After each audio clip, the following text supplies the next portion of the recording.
E aí pessoal, beleza?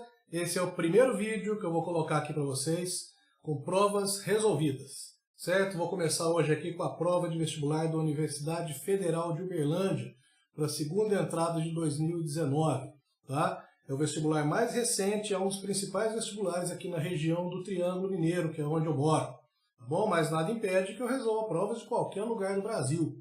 Basta aparecer alguém interessado. Então, se você quer uma prova específica, que você acha que vai ser útil para você, deixa aí nos comentários. E aproveitando que eu falei dos comentários, inscreva-se no canal, tá bom? Clique no sininho para você receber notificações dos próximos vídeos. No final do vídeo, se você tiver gostado, dá um joinha.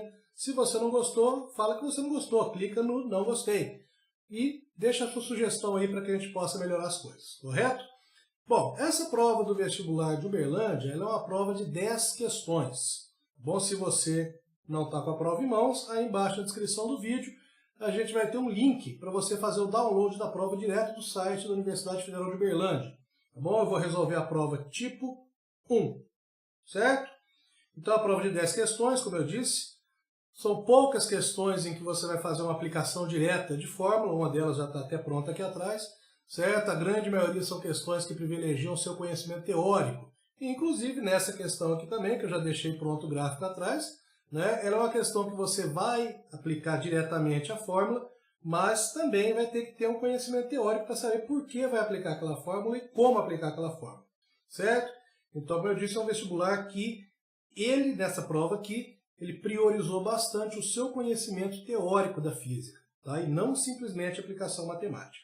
Beleza? Então vamos começar logo depois da minha vinheta.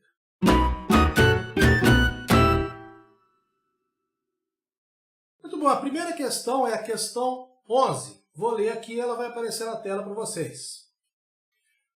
Um circuito utilizando um conjunto gerador de células fotovoltaicas e um resistor é montado conforme mostra a figura A.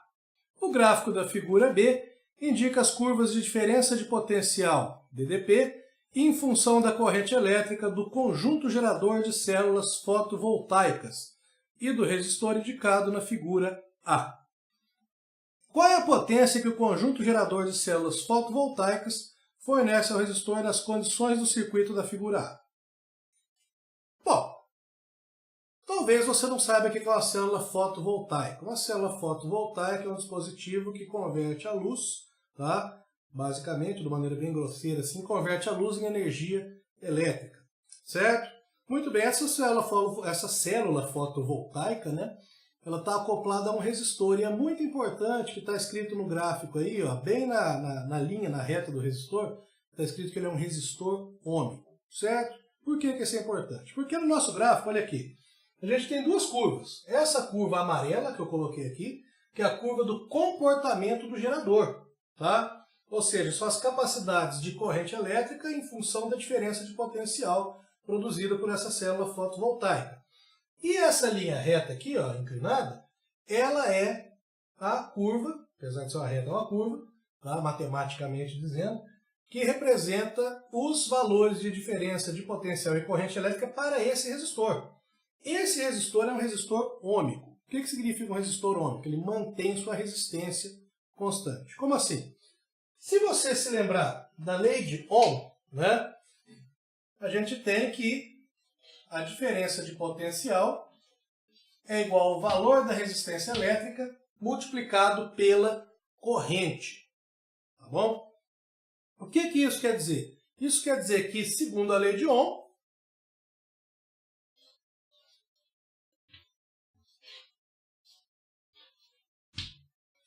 a resistência elétrica é a razão entre a diferença de potencial e a corrente elétrica. Bom, se esse resistor é ômico, eu já falei para vocês que isso aqui vai ser constante. Se isso vai ser constante, o que a gente vai ter como consequência? Que essa razão V sobre I vai ser constante. Então, se a gente acompanhar, né, essa reta aqui que descreve o comportamento de diferença de potencial e corrente para esse resistor, a gente vai ver que só tem um ponto em que o gerador casa, né, digamos assim, com a característica desse resistor ômico. E esse ponto é exatamente o que está marcado no gráfico aqui. Quando eu tenho uma diferença de potencial de 0,14 volts, uma corrente elétrica de 0,14 ampere, tá? E uma diferença de potencial de 10 volts. Dessa forma, a minha potência elétrica, então, ela vai ser dada por quem? Potência elétrica eu posso calcular pela diferença de potencial multiplicada pela intensidade da corrente elétrica. No nosso caso aqui, então, a potência vai ser diferença de potencial 10 volts vezes corrente elétrica 0,14 ampere. A minha potência dissipada, então, vai ser 1,40 watts. Certo? Só lembrando que 1 watt significa 1 joule por segundo. Essa é a resposta da alternativa D. Tá bom? Então, na primeira questão, questão 11 da prova tipo 1, que é a que a gente está usando aqui, e aqui eu deixei para download na descrição do vídeo, a primeira questão, que na verdade é a 11ª da prova, tem como resposta correta a alternativa D. Beleza? Acredito que não houve dúvidas aí. Certo? Vamos passar à próxima questão. Vou ler aqui para vocês. Os termômetros são equipamentos construídos para realizar medidas de temperatura de forma indireta. O termômetro é montado para utilizar uma propriedade física cujas variações estão associadas à temperatura, chamada de propriedade termométrica. O valor da temperatura é determinado e indicado em função da situação física detectada, sendo que para efeitos de calibração se faz necessário o uso de referências ou de padrões. Qual das alternativas possui propriedades físicas que podem ser utilizadas para a construção de termômetros para realizar medidas de variações de temperaturas? Então, vou voltar a aparecer aqui agora e vou conversar uma coisa para vocês. O que essa questão diz, basicamente, é o seguinte, que para a construção de um termômetro, certo, a gente precisa usar uma grandeza que seja sensível à temperatura, certo? Ou seja, essa grandeza ela deve sofrer alterações do seu valor ou do seu comportamento com a temperatura, tá bom? Esse tipo de grandeza é chamado de grandeza termométrica. Por exemplo, a massa de um objeto é a grandeza termométrica? Não, porque a massa é a quantidade de matéria de um corpo, em qualquer temperatura, tá? Já o volume seria uma grandeza termométrica? Sim, porque o volume é sensível à temperatura. Esse corpo pode sofrer dilatação, ou seja, uma mudança nas suas dimensões de acordo com a variação de temperatura. Vou voltar aqui agora e vou ler as alternativas para a gente ver qual que é a certa. Tá bom? Então vamos lá. Letra A. A resistência elétrica de um fio condutor e a pressão de um gás a um volume constante podem ser utilizadas? Sim, podem. A resistência elétrica de um fio condutor ela sofre variação com a temperatura. Tá? Quando um fio condutor, por exemplo, ele é aquecido, a sua resistência elétrica se torna maior. E a pressão de um gás a volume constante também. Se você aumenta a temperatura dessa amostra gasosa, mantendo o volume constante, essa pressão vai aumentar. Então, para essa questão, a número 12, que é a segunda da prova, a gente tem que a alternativa correta é a letra A. Tá bom? Diferença de potencial entre dois metais diferentes em contato e velocidade de propagação de uma onda eletromagnética no vácuo. A velocidade de propagação da onda eletromagnética no vácuo é constante. A diferença de potencial entre os dois metais diferentes em contato não. Tá? Então você poderia usar a diferença de potencial, mas não a velocidade de propagação. Emissão de radiação eletromagnética por um corpo sólido e ponto triplo da água. A emissão de radiação eletromagnética por um corpo sólido ela também depende da temperatura. Quanto maior a temperatura, mais radiação vai ser emitida. Já o ponto triplo da água não, tá? Ele é constante, certo? Ponto triplo da água é aquele valor de pressão e temperatura em que você pode encontrar ao mesmo tempo a água no estado sólido, líquido ou de vapor. Então a letra C está errada por causa da emissão, do ponto triplo da água que é constante. Letra D, velocidade do som no ar. A velocidade do som no ar não é constante, ela depende da densidade do ar, que por sua vez depende da temperatura. Mas a massa de um objeto sólido, ela é constante, ela não depende de temperatura. Tá bom? Então, nesse caso, a letra D também não valeria por causa da massa do objeto sólido. Então, para essa questão, a resposta é a letra A, porque tanto a resistência elétrica de um fio condutor quanto a pressão de um gás a volume constante dependem da temperatura. Bom, vocês viram que a segunda questão já foi uma questão teórica. A terceira questão também vai ser uma questão teórica. Vamos lá acompanhar a questão que vai aparecer para vocês aí no vídeo, tá bom? Enquanto isso eu desapareço e vocês ouvem a minha bela voz. Além de poderem ser observados em pequenos objetos e máquinas construídas pelo homem, os campos magnéticos também estão presentes em escala astronômica. As estrelas como o Sol produzem intensos campos, criando ao seu redor o que se chama de magnetosfera. Existem objetos estelares capazes de produzir campos magnéticos absurdamente altos, como o que ocorre nos pulsares, restos mortais de estrelas gigantes, constituídos apenas por nêutrons. São campos magnéticos da ordem de 100 milhões de Tesla. Perto deles, o campo magnético produzido pela Terra é quase nada. Sua intensidade está na ordem de 0,00001, acho que até passei um zero, Tesla, certo? Ou 1/10 de milésimo de Tesla, bem menor que a do ímã de uma geladeira. Mesmo assim, o campo magnético terrestre é de fundamental importância para o desenvolvimento da vida por aqui. O fato de o planeta possuir um campo magnético impede que partículas com alta energia vindas do espaço interestelar ou do próprio Sol atinjam a superfície terrestre, o que poderia ser prejudicial às diversas formas de vida, inclusive a nossa. A respeito do magnetismo terrestre, são feitas as seguintes afirmações. Primeiro, as partículas com alta energia, vindo do espaço interestelar ou do próprio Sol, citadas no texto, quando eletrizadas e sob a ação do campo magnético terrestre, são responsáveis pela formação das auroras polares.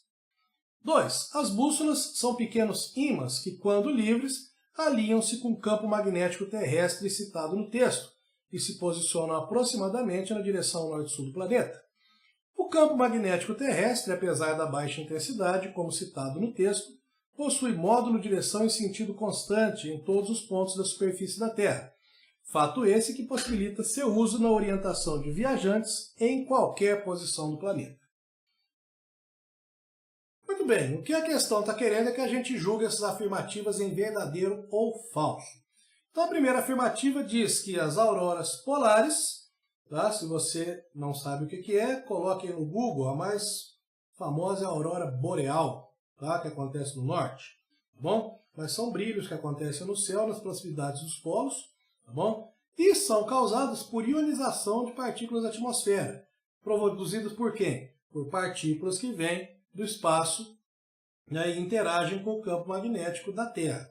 Certo? Então a primeira afirmativa é verdadeira. Segunda afirmativa, as bússolas são pequenos ímãs? Sim, a agulha de uma bússola é um pequeno ímã, tá bom? E esse pequeno ímã se alinha com as linhas de indução do campo magnético da Terra e aponta aproximadamente a direção norte-sul. Não é exatamente porque o polo magnético é um pouquinho deslocado em relação ao polo geográfico, tá bom? Já a terceira afirmativa ela é falsa, porque ela afirma que o campo magnético da Terra ele é constante em todos os pontos da Terra. Tá? Ora, ele não é constante pelo seguinte, um campo, seja elétrico, magnético, para ser constante, ele tem que ter sempre o mesmo módulo, mesma direção e mesmo sentido. Certo? Nas proximidades dos polos, os campos são mais intensos. Tá bom? A nossa Terra tem um formato aproximadamente esférico. Inclusive, na próxima questão, vamos falar do formato da Terra. Certo? De maneira que a direção do vetor campo magnético não vai ser constante. Lembre-se que a direção do vetor campo magnético sempre é tangente à linha de indução desse campo magnético. Correto?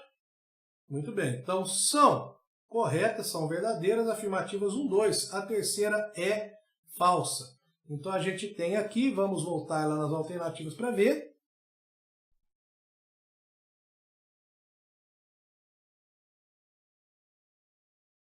A gente tem a letra B. Olha lá, na letra B está dizendo primeira verdadeira, segunda verdadeira, terceira falsa. Vamos à próxima questão. Questão 14 agora a gente vai ver de novo outra questão teórica, uma questão de eletrostática. Tá bom? Já vou adiantando para vocês aí, então com isso já vão até saber a resposta certa aí. Ó. Então vamos lá, vou ler aí e a questão vai aparecer de novo na tela. O estudante realiza o experimento utilizando duas moedas, um palito de fósforo, um balão de festa e um copo plástico descartável transparente. Primeiramente, ele coloca o palito de fósforo em equilíbrio sobre uma moeda posicionada na vertical, que se equilibra sobre a segunda moeda na horizontal. Em seguida, cobre o sistema com um copo descartável. Em outro momento, ele infla o balão e esfrega no próprio cabelo. Por fim, ele aproxima o balão do palito de fósforo para o lado de fora do copo de plástico e movimenta o balão em volta do copo. Como resultado, o estudante observa que o palito de fósforo gira sobre a moeda, acompanhando o movimento do balão. A figura que a gente tem aí mostra o dispositivo montado. Aí pergunta, qual a explicação para o fato do palito acompanhar o movimento do balão? Seria alguma força sobrenatural? Não, não é uma força sobrenatural. A questão fala, o menino esfregou o balão no cabelo. Isso é uma experiência que você já deve ter feito aí no ensino fundamental. Tá? Não com balão e não com palito de fósforo. Você pode ter feito com a caneta, com a régua e pedacinhos de papel picado. Quando você atrita dois objetos de materiais diferentes, certo? E esses objetos são isolantes, tá? Eles vão eletrizar-se por atrito. O que significa eletrizar-se por atrito? Quando você atrita um objeto ou esfrega um objeto no outro, elétrons livres de um dos objetos vão passar para o outro. Então, um adquire carga positiva e o outro adquire carga negativa. Então, o balão foi esfregado no cabelo do menino. O cabelo adquiriu uma carga, o balão adquiriu uma carga de sinal oposto. Bom, e daí? O balão está eletrizado, o cabelo está eletrizado. E o fósforo? O fósforo não está eletrizado, mas o fósforo tem também prótons e elétrons. Quando o menino vai lá e aproxima o balão do fósforo, o que acontece? Ele produz uma polarização no fósforo, ou seja, uma concentração de partículas de sinal contrário ao do balão nas proximidades do balão. Então o fósforo ele é atraído pelo balão e começa a girar dentro daquele copo. Esse fenômeno se chama indução. Então a gente já pode até ver nas alternativas aí que a resposta certa vai ser a letra D. O que diz a letra D? Vou ler aqui na minha frente. O balão se eletriza após atrito com o cabelo e ao se aproximar do palito de fósforo atrai por indução eletrostática. Letra A fala que o balão se magnetiza ao ser inflado. Nada a ver. Não existe nenhum fenômeno que vai dizer que uma borracha, que seria o balão, vai se magnetizar a partir da hora que eu inflar esse balão. Tá bom? E diz que a cabeça do palito é um material magnético. O palito de fósforo se chama fósforo porque a composição química daquele elementozinho que você risca predominantemente é fósforo. O balão se aquece após o atrito com o cabelo e ao se aproximar do copo provoca correntes de convecção no ar em seu interior, gerando o movimento do palito de fósforo. O balão realmente se aquece, mas de você levar o balão do seu cabelo até o copo, ele já resfriou de novo. Ou seja, é uma temperatura muito pequena que ele ganha nesse aquecimento aí. Tá? E essa temperatura não se mantém. Letra C. As moléculas do balão se ionizam após o atrito com o cabelo. E ao se aproximarem da moeda condutora, a ionizam com carga oposta, gerando um campo elétrico que faz o palito de fósforo se mover. Ora, o campo elétrico ele não teria capacidade de mover um palito de madeira. Tá bom? E essa questão de ionizar, sim, teria que ter muito boa vontade para dizer que houve uma ionização ali das moléculas do balão e da moeda. O que acontece é que realmente existe ionização, porém, entre o balão e o cabelo. Certo? Nenhuma dúvida? Vamos à próxima questão. Questão 15, já estamos na metade da prova. Passou rápido, né? Só na hora do vestibular que não passa. Eu sei porque para mim também não passou. E agora também não está passando rápido, não. Eu já resolvi essa prova antes de explicar para vocês, né? Então vamos ver o que diz. É uma questão de física moderna. Acompanhem comigo.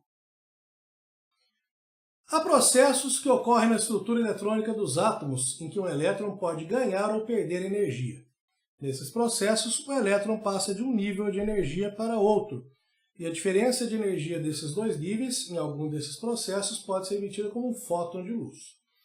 O fóton possui energia que pode ser determinada por uma relação direta com a frequência da luz por meio da equação E igual a H vezes F, onde E é a energia do fóton, H é a constante de Planck, o valor está aí, 6,6 vezes 10 a menos 34, e F é a frequência da luz emitida. Nessas situações, uma unidade de energia muito utilizada é o eletronvolt, sendo que um eletronvolt é igual a 1,6 vezes 10 a menos 19 joules. Pausa que eu vou aparecer de novo. Um eletronvolt é uma unidade de energia ou unidade de trabalho, porque trabalho é o quê? Variação de energia. E você viu aí que 1 elétron-volt é exatamente 1,6 vezes 10 a menos 19 joules. Esse número 1,6 vezes 10 a menos 19, ele também é quem? O valor da carga do elétron. Então tem alguma coisa coincidindo. Elétron-volt, 1,6 vezes 10 a menos 19. Isso é exatamente o trabalho realizado para você movimentar uma carga elementar, o elétron, por exemplo, em uma diferença de potencial de 1 volt. Então, esse é o elétron-volt, tá? A definição de elétron-volt. Trabalho realizado para você movimentar uma carga elementar, tá? Em uma diferença de potencial igual a 1 volt. Voltemos à prova aqui. Considere dois níveis de energia eletrônicos com valores menos 2,3 elétron-volts e de E2 menos 1,28 elétron-volts. Um elétron decai do nível 2 para o nível 1, emitindo um fóton. Qual é aproximadamente a frequência da luz associada a este fóton? Muito bem, nessa questão nós vamos basicamente aplicar a equação que diz que a energia é igual à constante de Planck multiplicada pela frequência da luz emitida pelo fóton, certo? Para calcular nossa energia, nós vamos fazer a diferença entre os níveis 2 e 1, tá bom? Ou seja, o nível final menos o nível inicial. Então, fazendo aqui, eu vou ter que a energia vai ser menos 1,28 menos 2,93, tá bom? Resolvendo isso aqui, eu vou ter que isso vai ser 1,65 elétron-volt, tá bom? Ou seja, a diferença de energia entre esses níveis, ou a energia emitida pelo fóton, equivale a 1,65 elétron-volt. Só que para fazer meu cálculo, né, eu tenho que ter isso em unidade de sistema internacional, então eu vou converter para joule de acordo com o fator de conversão que está aí, tá bom? Que é 1,6 vezes 10 a menos 19. Então eu vou multiplicar aqui, ó, vezes 1,6 vezes 10 a menos 19 e, finalmente, a minha energia é igual a 2.640 vezes 10 a menos 19 joules. Então, essa foi a energia emitida pelo fóton, né, na transição do nível 2 para o nível 1. Ou melhor, do nível 1 para o 2. Esqueci, tá? Deixa eu ler aqui de novo. Ele decai do nível 2 para o nível 1, tá bom? Muito bem. Então, vamos ver aqui agora como é que eu vou aplicar essa equação. Vou apagar o quadro aqui e volto em 1 segundo. Voltei aqui com o meu quadro apagado e já escrevi outras coisas dele para adiantar nosso expediente aqui. Nós vamos aplicar aqui agora a equação E igual a H vezes F. Então, já adiantei aqui, né? Coloquei que a energia foi calculada aí anteriormente, 2,640 vezes 10 a menos 19. Certo? A constante de Planck foi dada no problema, 6,6 vezes 10 a menos 34. A minha frequência, então, ela vai ser a divisão de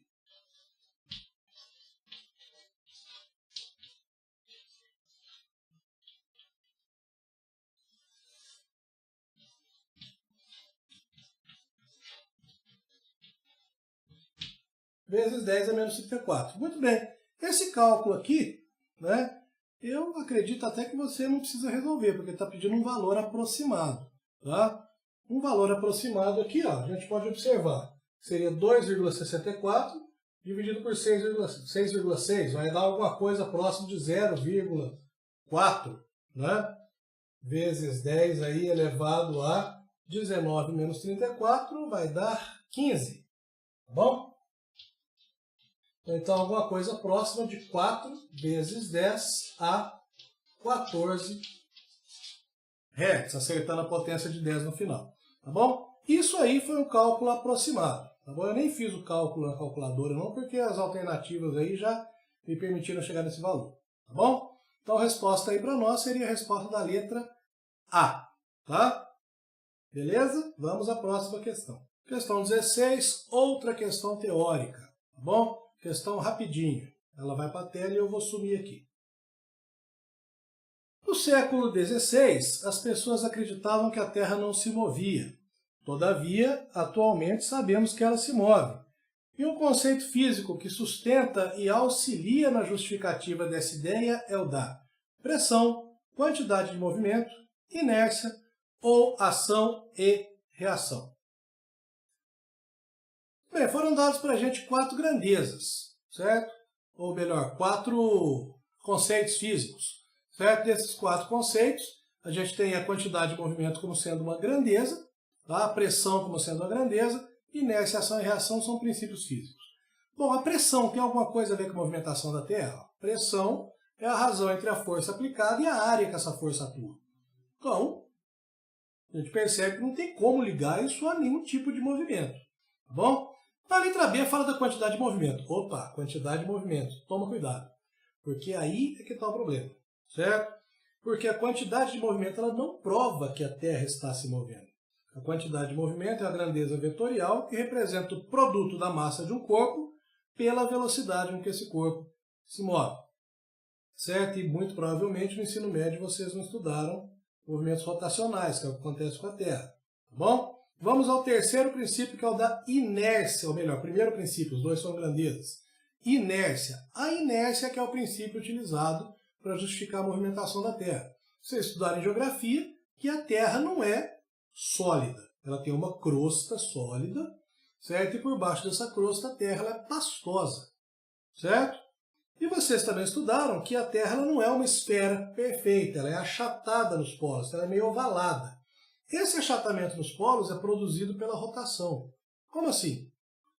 Quando o objeto está se movendo, tá? Quando a Terra está girando em torno do seu eixo, o que acontece? Essa massa pastosa ela tende a se concentrar no equador, por um efeito chamado de centrifugação. É o mesmo efeito que a máquina de lavar roupa usa para tirar a água da roupa, quando ela está girando. Tá? Cuidado, que centrifugação é um fenômeno, o pessoal costuma chamar de força centrífuga, mas força centrífuga não existe. Tá bom? Existe a força centrífuga, a centrífuga não. A centrifugação é um fenômeno produzido por inércia, certo? Então, um exemplo disso, que eu acabei de dar para vocês, é o formato da Terra, que é produzido por inércia. A massa pastosa ela tenta sair, ser jogada para fora do eixo da Terra, certo? A crosta resiste e com isso a Terra vai dando uma achatada, tá bom?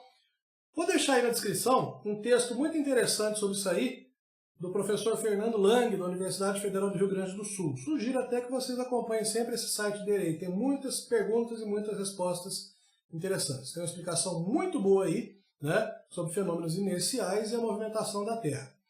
A última alternativa fala sobre ação e reação. Bom, ação e reação é uma questão de força. Uma força atua em um corpo, aquele corpo reage contra quem atuou a força, exerceu a força sobre ele. Correto? Então não tem a ver com a movimentação da Terra. Certo? Então a resposta certa, letra C, inércia. Não deixem de ler o texto que eu deixei no link para vocês. Próxima questão. O morcego é um animal que possui um sistema de orientação por meio da emissão de ondas sonoras. Quando esse animal emite um som e recebe o eco 0,3 segundos após, significa que o obstáculo está a que distância dele? Consideremos a velocidade do som no ar de 340 metros por segundo.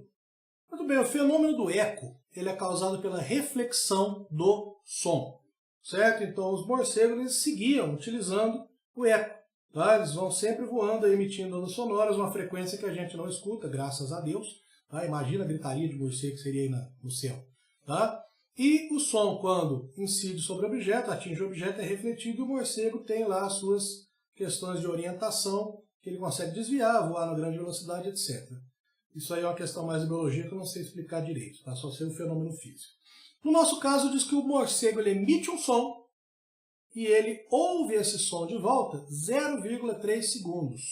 Ou seja, após ele ter emitido o som, 0,3 segundos ele recebe o som de volta. O que isso quer dizer? Que nesses 0,3 segundos, o nosso som ele foi,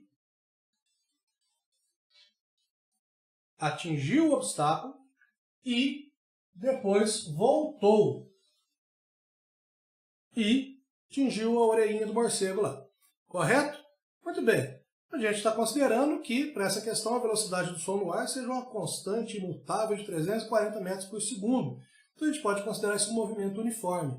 Então a distância, tanto de ida quanto de volta, tá? para que o som vá e volte até o morcego, vai ser igual. Então a gente vai considerar como tempo para o cálculo disso aí só 0,15 segundos. 0,15 para ir,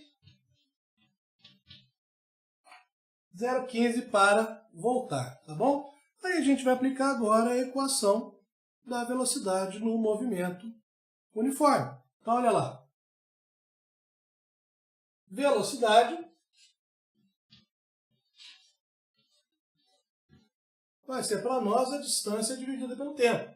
Dessa forma, então, a distância que a gente está procurando, ela vai ser a velocidade multiplicada pelo tempo. No nosso caso, a velocidade aí é 340 metros por segundo. O nosso tempo é 0,15 segundos, certo? Resolvendo essa multiplicação, a nossa distância, então, vai ser de 51 metros, certo? Então, uma questão com aplicação simples de fórmula, mas que você precisaria ter um conhecimento teórico sobre a questão do eco e reflexão do som, beleza? Vamos à próxima questão agora, questão 18. A intensidade da força gravitacional em cada um dos planetas do Sistema Solar é diferente.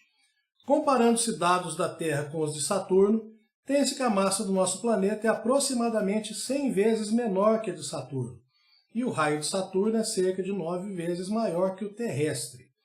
Se um objeto na superfície da Terra tem peso P, quando colocado na imaginária superfície de Saturno, terá peso de aproximadamente quanto? Vejamos aí.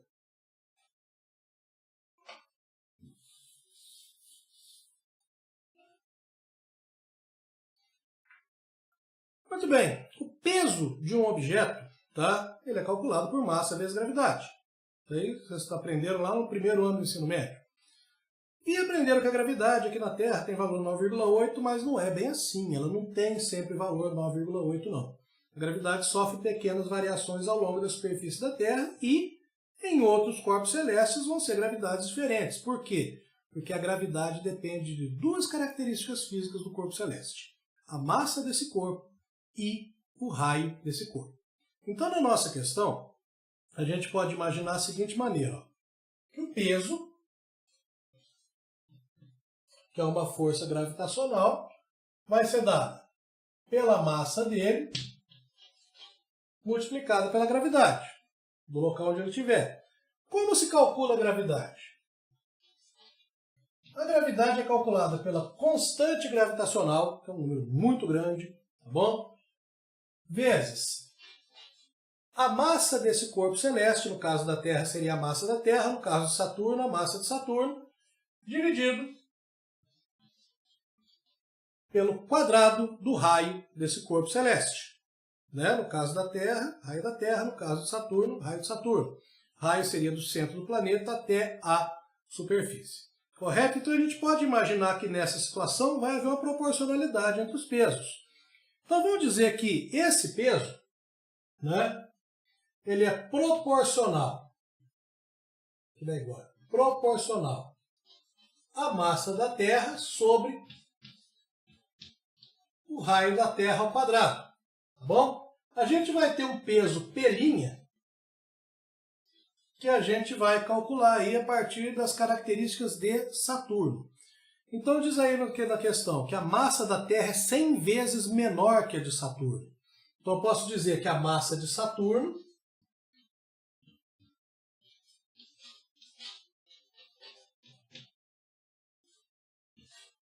é igual a 100 vezes a massa da Terra.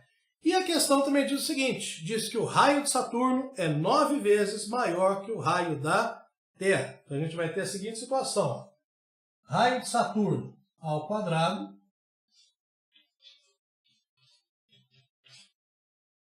é igual a 9 raios da Terra ao quadrado, tá bom? Ajeitando aquilo ali para ficar bonitinho, ó. Isso é proporcional a 100 vezes a massa da Terra sobre 81 vezes o raio da Terra ao quadrado. Então, nessa proporção, o que interessa para nós aqui é o seguinte, ó. É esse coeficiente aqui, ó.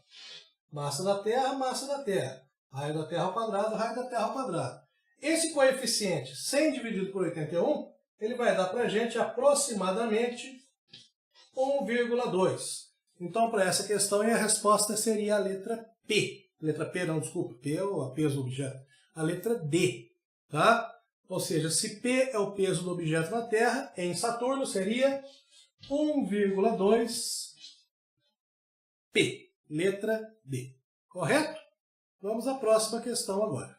19, penúltima questão da nossa prova. 3 caixas idênticas 1, 2 e 3 são colocadas sobre uma prateleira horizontal, sendo que em cada uma delas há a mesma quantidade de materiais, o que resulta em caixas com a mesma massa. Todavia, o conteúdo não está distribuído de maneira uniforme em seu interior, o que faz com que seus centros de massa A, B, C estejam localizados em lugares diferentes em cada caixa, conforme a ilustração 1.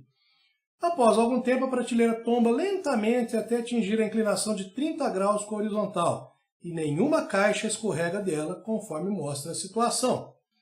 Com base na situação descrita, são feitas as seguintes afirmações.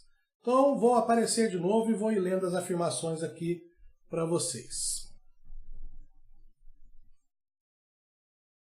Primeira afirmação diz o seguinte: na situação 1, a força que cada uma das caixas empurra a prateleira para baixo é a mesma. Verdadeiro. Por quê? Todas as caixas têm a mesma massa, todas as caixas têm o mesmo peso. Todas as caixas, então, exercem a mesma força sobre a superfície da prateleira de madeira. Correto? Muito bem. Segunda afirmativa. Na situação 2, a caixa 3 não estará como mostrado na figura, pois terá tombado por estar na parte mais alta da prateleira. Isso é falso. A caixa não tombaria por estar na parte mais alta da prateleira. Tombaria pela posição do seu sistema de massa em uma determinada situação, tal que existisse um momento angular que fosse capaz de virar essa caixa. A gente não consegue afirmar isso nessa questão. Tá bom? Então a segunda é falsa. Terceira. Na situação 3, as 3 caixas não estarão como mostradas na figura, pois terão tombados por estarem sujeitas à mesma inclinação em relação à horizontal e possuírem todas a mesma massa. Praticamente bem parecido com a segunda afirmativa. O que vai levar as caixas a tombar é a posição do centro de massa delas a partir de uma determinada inclinação, que seria capaz de produzir um momento, um torque capaz de girar uma das caixas aí, ou as 3 caixas, e fazer com que elas tombassem. Mais uma vez, a questão não dá condições da gente avaliar isso, se é verdadeiro ou falso, tá? Não tem valores, não tem nada. Tá bom? Então, continuando a questão, ela fala: em relação às afirmações acima, marque V para as verdadeiras, falsas para F para as falsas, né? E assinale a afirmativa correta. Então a gente viu aí que a primeira questão é verdadeira, as demais são falsas. Então a resposta para nós é a da letra A. Primeira verdadeira, segunda falsa, terceira falsa. Certo? Próxima questão então, última da prova. Questão 20 agora é a questão de óptica, a questão que envolve espelhos. Tá bom? A gente tem espelhos planos e espelhos esféricos. Então para essa questão é importante você saber umas coisinhas básicas aqui que vão te ajudar. Primeiro, espelho plano não amplia nem reduz imagem. Segundo, o espelho convexo nunca amplia imagem e só forma imagem virtual e reduzida. Tá? Então, espelho plano nunca amplia imagem, espelho convexo apenas imagem virtual e reduzida. Uma imagem que não se, num espelho esférico, uma imagem que não seja virtual e reduzida, automaticamente vai ser formada no espelho côncavo. Correto? Lembrando que as imagens reais sempre aparecem invertidas e as imagens virtuais aparecem direitas em relação ao objeto. Então vamos direto para as questões que eu expliquei aqui agora, com esses lembretezinhos, a gente já acaba com a questão de uma vez. Então vamos lá. Uma pessoa vai até um museu de ciências e numa sala de efeitos luminosos se posiciona frente a diferentes tipos de espelhos, côncavo, convexo e plano. Qual situação a seguir representa a correta imagem e que é possível essa pessoa obter de si própria? Então vamos lá ver a primeira alternativa. A gente tem um espelho côncavo, tá bom? A gente tem o senhorzinho aí colocado entre o foco e o vértice do espelho. Então esta é a posição do espelho que ele formaria uma imagem virtual. Ó, imagem virtual, certo? Não é virtual nem reduzida, então não é o espelho convexo, é o côncavo. Então tá certinho, ó, morreu na letra A, certo? Na letra A, a gente tem que o espelho côncavo, então, ele forma uma imagem virtual e ampliada, tá? De um objeto colocado entre seu foco e seu vértice, certo? Na letra B, a gente tem o senhorzinho colocado sobre o foco e forma sua imagem real e invertida. Real não, virtual, né? Que a imagem real se formaria do mesmo lado do espelho, certo? Então a gente tem dois erros aí. Primeiro erro, o objeto colocado sobre o foco do espelho não formaria imagem. Segundo erro, a imagem, que aí está virtual, ela seria direita em relação ao objeto, não seria invertido. O invertido aí seria para o caso da imagem real. Letra C, a gente tem o espelho plano, está errado porque reduziu a imagem. O espelho plano não amplia nem reduz, tá bom? E na letra D, a gente tem um espelho convexo formando uma imagem reduzida, porém ela está invertida, tá? Isso aí, a imagem que se forma do outro lado do espelho é uma imagem virtual. No caso do espelho convexo, a imagem virtual ela nunca vai aparecer invertida, tá bom? No caso de qualquer espelho, a imagem virtual nunca vai aparecer invertida, ela sempre vai aparecer direita em relação ao objeto.